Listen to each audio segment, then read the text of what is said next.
Pessoas que tiveram a vida transformada por Deus. Verdadeiras histórias de conversão rumo à vida.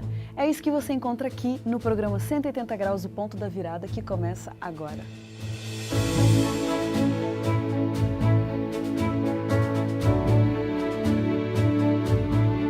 Quando sentimos o toque de Deus na vida, uma mudança acontece.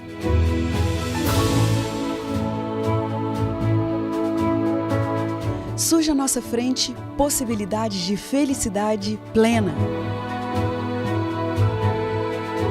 O toque de Deus restaura, renova, refaz.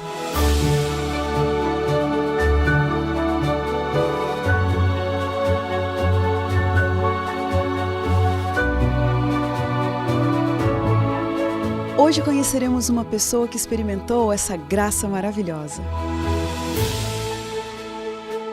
Ela vai nos contar sobre essa mudança de 180 graus que lhe trouxe paz.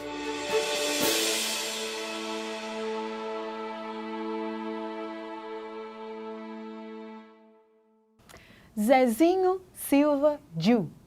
Um nome carinhoso para nós brasileiros, e é exatamente esse o nome desse africano, nascido em Bolama, Guiné-Bissau, em uma família com mais 7 irmãos. Ele teve uma infância meio difícil porque perdeu o pai logo aos 4 anos de idade. E na adolescência, começou a banalizar a vida e tudo ao seu redor. Mas uma conversão de 180 graus em sua vida está relacionada a um problema de saúde que ele teve, e a consequência é que o Zezinho se entregou completamente a Deus. O Espírito Santo foi atrás dele e ele teve o privilégio de descobrir os mistérios de uma vida com Cristo. O que aconteceu? Que milagres Deus operou em sua vida? É isso que vamos conhecer agora, conversando com esse nosso amigo Zezinho. Muito obrigado porque você está aqui com a gente, é um prazer ter um estrangeiro no nosso programa. Fala um pouquinho pra gente, Zezinho, do contexto político lá do seu país, né, Guiné-Bissau, quando você nasceu, da sua infância. Geralmente Guiné-Bissau é um país muito pequeno. Eu nasci, eu ouvi muitas histórias sobre a luta da libertação nacional. Então, o contexto político do nosso país é meio conturbado. Como todo mundo sabe, viram na TV, porque outrora tem presidente, outrora muda, outrora tem governo, outrora cai. Então, a situação é conturbada, mas isso não mexe com o emocional do povo, porque o povo já está acostumado a isso, tornou-se um hábito na vida da população. Mas politicamente não está nada tranquilo, mas vamos levando na graça de Deus. Interessante, um povo forte, né? Pois é. Então, Zezinho, fala pra gente da sua infância. Como foi? Sua infância foi marcada pelo quê? Eu nasci, praticamente não conheci o meu pai, porque ele é um homem de viagem, viajava sempre Europa, África. Então, aos 4 anos ele faleceu. Acabei vivendo com a minha mãe um pouco, e ele teve o segundo casamento e eu fiquei com a minha avó e a minha irmã. Então, passei uma boa parte de vida com a minha irmã. Então, a minha infância foi criança normal, podemos dizer criança de rua que não é, né? Porque só vivia com os amigos, colegas aí. Então, foi assim a minha infância. Para mim, não considero difícil. Foi tranquilo, porque toda criança gosta de liberdade um pouco, de fazer o que ele pensa, o que ele acha. Então, é isso que eu fazia sempre. Agora, você disse que seu pai viajava sempre, né? Para a Europa, pela África. O que ele fazia? Normalmente ele é político, estava na linha de partido que ocupava o poder. Então, como ele era um homem de confiança do presidente, então ele fazia essas viagens tranquilamente. E a profissão da sua mãe? A minha mãe não tem profissão, ela é doméstica, usamos assim, ela não estudou, então... E você teve mais quantos irmãos? 7. 7 irmãos? 7. Mas pelo que eu entendi, você não viveu com esses 7, né? Não, eu vivi só praticamente com 3. Com 3? O que somos do mesmo pai, porque somos 3 do mesmo pai e as outras não. Certo.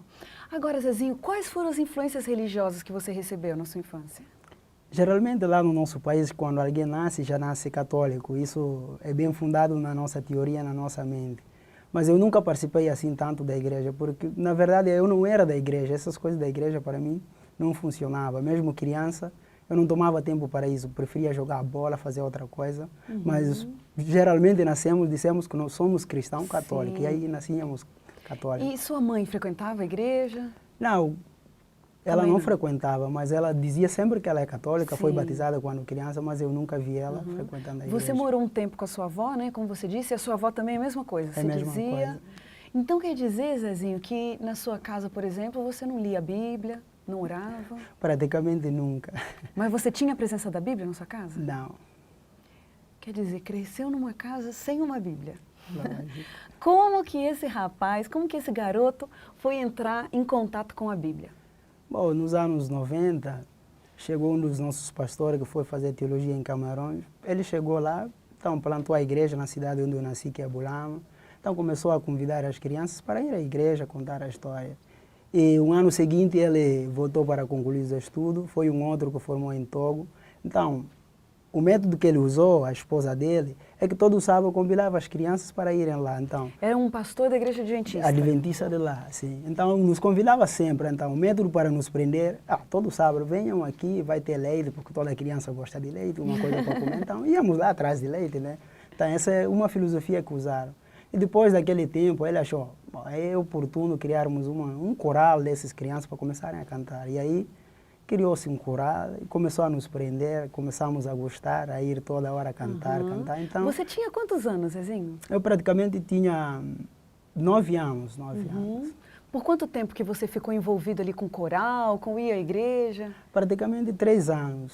3 anos. Agora, o que que você particularmente achava? Porque você ia lá, cantava hinos, ouvia das histórias da Bíblia. Aquilo te envolvia de alguma forma ou você só estava ali? Não, na verdade eu fazia aquilo porque os amigos iam, então como todo meu amigo estava lá, eu não podia ser o único que ficava em casa, então eu ia ouvir a história, que era interessante foi sempre, mas nunca assim ficou preso na minha mente, porque para mim aquilo não fazia sentido. Olha, e nesse período você recebeu assim uma série de estudos da Bíblia? Aos 10 anos o pastor começou a dar estudo bíblico, falou-nos que no ano seguinte vai ter batismo de juvenil e tudo, então interesse de todo mundo. Batizar, vamos saber o que é batizar. Então começamos a ir estudo bíblico, cantando no coral, apresentando ali. Então foi assim basicamente. Mas então quer dizer que você foi com a galera, foi com os amigos estão indo para a igreja, eu também vou. Os amigos estão estudando a Bíblia, eu também estudo. Geralmente. Aqui agora, os amigos vão se batizar. Aí você foi e se batizou também. Também sim. Zezinho, pelo que eu estou entendendo, esse batismo não foi um marco da conversão na sua vida, né? Pois é, porque eu me batizei, como eu falei, porque todo mundo estava se batizando. E fizeram um campurim assim, nacional, todo o país estava lá e todo mundo queria batizar na presença de todo mundo. Ele é batizado, membro da igreja, então o batismo não mexeu comigo praticamente, porque após o batismo parece que a minha vida tornou-se mais pior um pouco. Muito interessante isso, né? Porque tem gente que acredita assim que o batismo é uma coisa meio mística, né? Que depois que você se batiza, que o batismo é uma marca de relacionamento com Deus, mas não necessariamente, né? Pelo que você está dizendo, né? Pois é. Então, você se batizou na igreja adventista e depois? E depois surgiu-se o problema. Quando eu batizei, é aí que eu me apaixonei mais pelas coisas do mundo, na verdade. É aí que eu comecei a descobrir que a juventude tinha muita coisa para dar. Então, ficar na igreja não fazendo aquilo, acolá, é uma coisa muito difícil para um jovem. Então, eu ia à igreja normalmente, cumpri formalidade, eu tinha aqui na quarta, no sábado, porque para mim parecia uma obrigação ir, mas depois daquilo eu fazia tudo tranquilamente, normalmente, sem importar com nada, sem peso de consciência. Que curioso essa história, Zezinho. Pera lá, você se batizou com quantos anos? 12. 12 anos.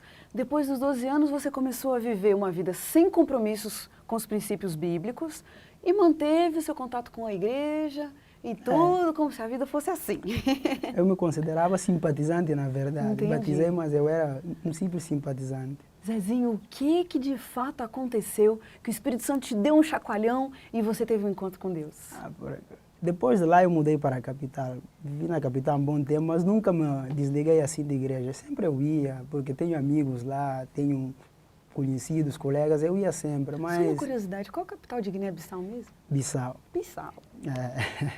Capital de Guiné-Bissau é Bissau. Então, e no ano 2002 eu acho que foi obra de Deus. Para mim, eu penso isso e pensarei até na eternidade se um dia eu for lá, mas graças a Deus eu estarei lá. Então, um dia eu levantei para ir à escola, comecei a sentir dores estranhas. Então, eu fiquei em casa durante todo o dia e falei à minha tia e ele me levou na casa do Dr. Davi e ele me conduziu imediatamente para o hospital. E ali fizeram alguns diagnósticos, falaram que é apendicite e depois, no meio da cirurgia, descobriram um outro tumor aí, quisto renal. Então, foi difícil. Que dores eram essas que você sentia? Simples dores de barriga. Para mim era simples dores de barriga que podia acontecer com qualquer um. E você foi para uma cirurgia como se fosse uma apendicite comum? Normal, comum, sim. E aí, no final das contas? No meio daquela cirurgia descobriram um outro problema aí por dentro. E aí agravou-se um pouco a situação. Então, naquele momento, quando eu cheguei mesmo na cadeira lá da cirurgia, eu orei a Deus. Falei, Deus, na verdade eu brinquei ao longo da minha vida. E se essa será a última vez que eu terei que viver, eu peço perdão por todo o erro que eu cometi, se é que você existe. Mas na verdade eu quero viver. Falei a Deus, eu quero viver, mas se não for o caso, eu quero um dia estar no reino do céu. Então foi a minha oração. Que oração decisiva essa. Zezinho, mas você tinha consciência de que a coisa tinha se agravado? Porque eu tinha, na verdade, me sedaram, mas falavam sempre comigo, me perguntavam como é que você está, como é que você está a sentir. No meio da conversa eu ouvi os doutores a falar, descobrimos um outro problema, só que quem estava a fazer a cirurgia da apendicite não era especialista na área. Então eles, na verdade, queriam, assim, terminar a cirurgia naquela hora, mas se terminassem, segundo os doutores, no outro dia eu não estaria vivo.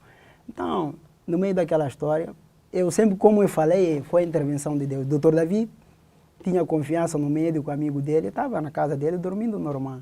Mas só que a mulher dele não lhe deixava dormir. A cada 5 minutos lhe tocava. Homem, vai para o hospital, você tem jovem lá a fazer cirurgia. Não, mas eu confio, não. 5 minutos a mulher lhe batia. Vai para o hospital, você tem criança a fazer cirurgia. Então, naquele incômodo, ele levantou do nada, chegou no hospital, viu aquela situação meio agravante. E aí chamou um médico português que estava lá, que é especialista na área. E ele chegou lá, então fizeram todo o procedimento normal.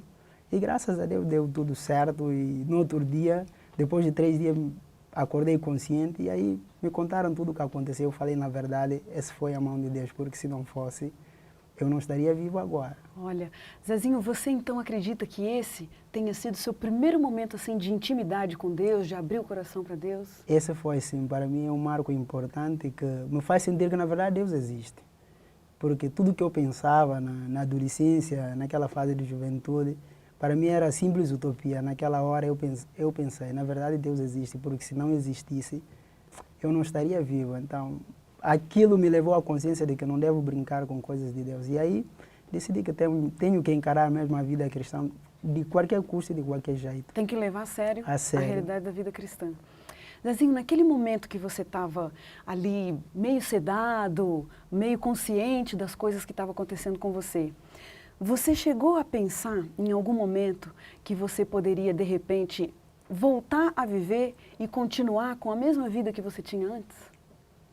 Bom, eu fiz algumas promessas a Deus no meio daquela oração e quando eu falava com os médicos eu estava pensando, eu sei que era mais fácil eu voltar à vida que eu tinha. Mesmo depois de cirurgia, saindo lá, era mais fácil porque a sociedade, os amigos me impulsionavam para aquilo. A maioria de amigos que eu tinha, alguns não eram cristãos, mas eu sempre falei a Deus, eu quero ser, na verdade, um cristão. Sei que vou enfrentar dificuldades, mas me ajuda-me a vencer as coisas que já passei lá. Quer dizer, essa foi uma oração realmente de coração aberto, sincera. Pois. A gente vai dar uma pausinha aqui na nossa conversa um minutinho, Zezinho. E para o próximo bloco, a gente continua com essa história. Vamos descobrir agora quais os desafios que Zezinho teve que enfrentar com essa decisão de realmente levar a vida cristã a sério. Daqui a pouquinho, depois do intervalo, a gente se fala.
Hoje eu acordei e pensei: ser sustentável vai além de plantar uma árvore.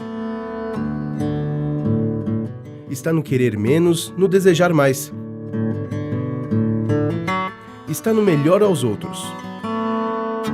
Ser sustentável não está na torneira de casa, nem no cesto de lixo, nem na lâmpada apagada, nem no tempo no chuveiro. Vai além. E bem mais simples do que tudo isso, a sustentabilidade parte de nós. Hoje eu acordei e pensei: ser sustentável vai além de plantar uma árvore, mas se para começar for necessário, a gente faz.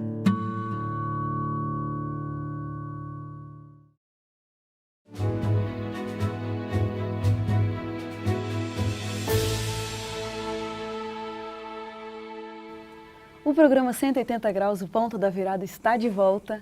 Quem está com a gente hoje é o Zezinho Ju, e ele vinha contando no bloco anterior da sua infância em Guiné-Bissau, uma oportunidade que ele teve de se batizar na igreja adventista, mas por influência dos amigos, sem assumir muito o compromisso da vida cristã. Depois, no momento de encontro com Deus, por ocasião de uma cirurgia que ele teve que fazer, ele definitivamente entregou seu coração para Cristo. Zezinho, à medida que você se recuperava daquela cirurgia, um desafio se apresentava, porque os amigos estavam ali no mesmo lugar, aquele pensamento de banalizar a vida, né, como você vinha trazendo, aquilo estava tudo ainda à disposição. Eu imagino que deve ser difícil, né, você estar no mesmo bairro, no mesmo grupo de amigos e assumir uma vida nova ao lado de Cristo. Como que foi isso para você? Foi difícil, como disseste, foi tremendamente difícil, mas eu, na verdade, tenho um espírito muito tranquilo e calmo. Eu sabia que vai ser difícil, porque as vaciladas sempre acontecem. Mas tinha coisas que eu fazia que de ruim era muito ruim. Então, falei, olha, eu tenho que fazer no máximo, para deixar no máximo também aquilo que eu puder. E aí vou lutando e Deus vai me ajudar. Ai, Zezinho, agora você me desculpa, mas eu quero saber. O que é esse negócio de ruim que você disse, muito ruim? Na verdade, eu me envolvi um pouco com lavagem de dinheiro, eu me envolvi um pouco com tráfico assim de droga, não muito, mas um pouco de cada. Então são coisas que para mim são ruins, e inclusive eu fui até parar na cadeia por causa disso. Então eu pensei, olha, essas coisas aí não vão me ajudar em nada e não vão me abonar em nada. Então, mas foi fácil para você? Você não teve oportunidades depois dessa cirurgia de voltar a estar envolvido com esse tipo de coisa? Não. São os mesmos amigos, mas o discurso, a visão, o jeito de encarar a vida mudou também muito, porque eu falei, olha, agora não tenho que largar o que Deus me deu, porque se perder a vida nessas brincadeiras, de certeza que eu perderei o reino do céu. Então, eu vi o que Deus fez na minha vida e tenho que encarar a coisa a sério. Teve algum momento em que você teve que se posicionar? Alguém ofereceu para você uma oportunidade que você não concordava e você teve que se posicionar? Falar, olha, eu agora quero levar a vida cristã a sério. Teve um momento? Não, isso isso acontecia vários, porque eu era, assim, homem de confiança para a maioria. Então, no meu quarto, todo mundo estava lá de manhã, à tarde e à noite. Isso acontecia normalmente, mas a posição sempre que eu tomei, eu falei, olha, vou manter firme nessa posição. Não importa o que vai acontecer, mas tenho que manter firme. Ai, mas muito interessante. E foi, pera lá, e esses amigos, eles respeitaram isso? Respeitaram, porque eu acho que tenho um pouco desse princípio, quando é sério, eu faço mesmo caso sério, todo mundo respeita. Então, isso me ajudou muito. E a sua família? Como que reagiu a isso? Porque sua família estava acostumada a te ver indo para a igreja, esporadicamente, assim, só por turismo, e de repente a sua família vê que você está mesmo interessado a levar a coisa a sério. É porque quando eu fui para a capital, morei com a minha tia, ela influenciou um pouco, porque ela queria que eu mesmo não seguisse a religião, sabe, a igreja, os princípios da Bíblia, porque ela na verdade é um católico muito nato, praticante e praticava tudo. Então, a dificuldade que eu tive sempre com ela é a questão da alimentação. Mas graças a Deus ela sempre soube respeitar, mesmo se não tiver, ela fazia tudo o que podia para respeitar os meus princípios. Mas ela sabia que voltar para trás não tinha como voltar, então acabou respeitando a decisão que eu tomei. Camarada decidido, hein? Você? Zezinho, se você pudesse dizer uma coisa só, que foi o maior obstáculo para você em seguir mesmo, de fato, a sua caminhada com Deus, o que você destacaria? Eu acho os prazeres que o mundo oferece, né? Para mim foi um dos maiores empecilhos, um dos maiores obstáculos na minha vida. Querer aproveitar o que o mundo dá para todo mundo, querer ser igual a todo mundo. Então, isso para mim foi a dificuldade maior. Foi. Interessante. Quantos anos você tinha quando passou por essa cirurgia? Eu tinha 22 anos. Eu acho que eu estou te julgando mais, porque eu estou achando que você tem 22 anos. Faz quantos anos, desculpa, faz quantos anos que você passou por essa cirurgia? 6. 6 anos. Zezinho, nesses 6 anos, o que mudou na sua vida? Eu diria que mudou praticamente tudo, porque, como eu falei, a visão de encarar a vida, o relacionamento com Deus e as coisas que eu vejo e do jeito que eu leio coisas hoje é muito diferente daquilo que eu percebia, porque me envolvi muito com livros de religião, da igreja, e acabei percebendo que a vida não era aquilo que eu pensava. Então, eu encaro a vida hoje de uma maneira muito diferente da antes. Então, eu acho que a visão da vida hoje é muito diferente do passado. Isso mudou muito. Você teve a oportunidade de ler algum livro que foi marcante para você? Li vários. Li vários. Mas o que me impressionou tanto me impressionou, Desejar de Todas as Nações, inclusive, A Vida de Jesus. Então, foram livros que me marcaram muito. Foram te fortificando, né? Me marcaram muito. Quando você olha para aquele Zezinho, lá de 16 anos, 19, 20, e você olha para você hoje, que milagres que Deus operou? De tudo, mais um pouco. Eu diria de tudo mais um pouco, porque até hoje eu recebo, por exemplo, mensagens, telefonemas de amigos, me convidando ainda para ver a vida, né? Mas você está no Brasil, as coisas parecem mais fáceis. Falei, mas eu não posso jamais. Eu falei que eu não posso mais. Preciso ser uma nova pessoa. Eu acho que eu estou me crescendo a cada dia e tenho que ser mais responsável naquilo que eu faço e onde eu devo chegar. Eu pretendo chegar lá, então não posso voltar mais atrás. Então eu acho que Deus tem me ajudado e estará me ajudando ainda para conseguir esse objetivo. Bom, a vida encaminhou, abriu-se uma porta para você vir estudar no Brasil e você acabou vindo parar no UNASP, Engenheiro Coelho, interior de São Paulo. O que significou para você essa vinda para o UNASP? Significou muito, porque estudar numa faculdade, sobretudo, que respeita princípio, que você partilha mesmo o princípio com ele, é tudo. Porque eu estudava numa faculdade aqui no interior de São Paulo, eu tinha que perder todas as aulas sexta-feira e não repunha as avaliações, então era difícil. Mas o UNASP também tem influenciado muito na minha vida, porque esse ciclo de culto, todos os dias da semana, então isso ajuda muito. Querendo ou não, você pode ir só para marcar presença aí, mas alguma coisa fica. E aquilo que fica cria base, alicerce profunda para sustentar a fé que você pretende seguir. Você já estava estudando numa universidade aqui no Brasil, não cristã. Como aconteceu então essa sua vinda para o UNASP? Geralmente eu passei aqui só para visitar o amigo, né? Amigo, irmão. Então, falou, mas você nunca teve interesse em estudar no UNASP? Falei, eu tenho, mas sabe, é difícil, eu não tenho assim dinheiro suficiente ou condição suficiente para... mas pode falar com o diretor. Falei, acha? Então, a Ivanilda, uma menina do nosso país que estava aí, conseguiu o número para mim. Liguei para o diretor, falei tranquilo, ele marcou encontro comigo e me perguntou o que eu precisava, expliquei tudo. E de boa, e ele falou, então espera, vamos reunir a comissão amanhã e após a comissão eu te ligo. Após a comissão, no período da tarde, me ligaram, eu apareci no gabinete dele, me falaram, você acabou ganhando a bolsa. Então, eu vi que, na verdade, Deus tem me conduzido desde a minha saída lá de Guiné-Bissau até aqui. É a mão de Deus que está me guiando até agora. Com que diretor que você falou? Martins, Paulo José Martins.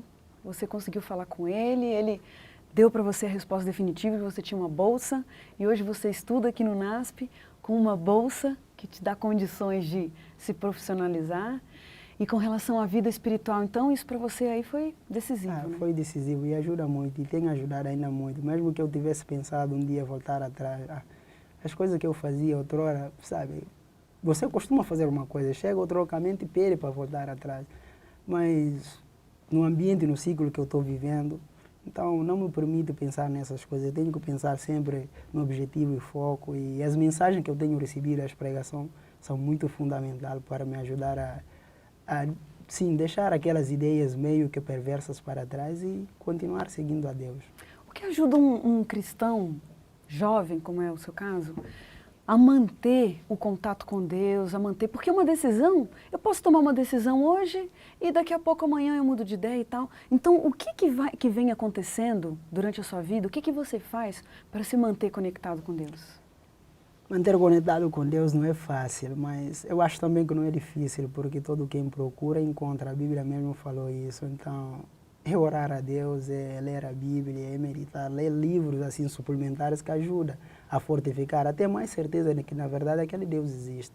Então isso é coisa que me ajuda e tem ajudado muito, porque se dispensar a leitura da Bíblia e oração, eu acho que a fé vai cair e você acabará desistindo de acordo com o que a mídia passa na nossa mente, aquilo que ouvimos, aquilo que vimos. Então, eu acho a leitura da Bíblia e a oração são coisas que têm me ajudado muito a sustentar essa fé naquele Deus que prometeu um dia voltar. Assim, então quer dizer que você é uma prova de uma pessoa que duvidava, que questionava, que banalizava a vida e hoje acredita que Deus existe. Sim. E Deus faz milagres. Eu acho muito mais do que milagre Ele faz. Se podemos assim dizer, numa linguagem normal, muito mais do que milagre, porque o que aconteceu comigo foi fato extraordinário. Eu diria, Deus é tudo. Que bonito. Zezinho, a gente tem um momento aqui no nosso programa de umas perguntinhas rápidas, umas perguntas assim de ping-pong. Eu vou falar para você uma palavra e você me diz o que vem à sua mente. Palavra vida. Vida é Deus para mim. Sucesso. Sucesso é confiar naquilo, em alguém que te apoia a conseguir aquele sucesso. Beleza. A beleza é forma de encarar a vida, viver para ser espelho para outras pessoas. Dinheiro. Dinheiro é complemento da felicidade que Deus nos propõe. Né? Perdão. Perdão é dar tudo aquilo que você recebeu. Educação. Conhecimento. Pecado. Pecado é errar o alvo. Futuro. Futuro, esperar em Deus. Um privilégio. Viver a vida eterna no reino do céu. Um medo. De perder o céu. Uma grande verdade. A verdade, conhecereis a verdade e a verdade vos libertará. A Bíblia e Deus. Um pedido. A vida eterna para mim. Uma grande mentira. Uma grande mentira.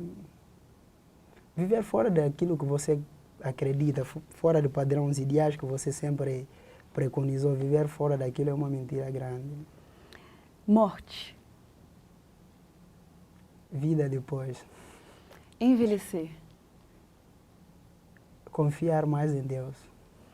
Fracasso. Não chegar ao céu. Justiça. Só cabe a Deus. Um sonho. Falar com Jesus um dia. Um versículo da Bíblia que te acompanha. Se Deus é por mim, quem será contra mim? Olha, já fez uma adaptação para você. É isso mesmo, Zezinho. Que linda essa sua entrevista, esse seu testemunho. Que Deus te abençoe muito, que Deus te proteja, a sua família também lá em Guiné-Bissau. E a gente termina o programa 180 Graus, o Ponto da Virada, feliz por essa história tão linda. E como diz o texto bíblico, era preciso que nos regozijássemos e nos alegrássemos, porque esse teu irmão estava morto e reviveu, estava perdido e foi achado. Que Deus te abençoe e até o próximo programa.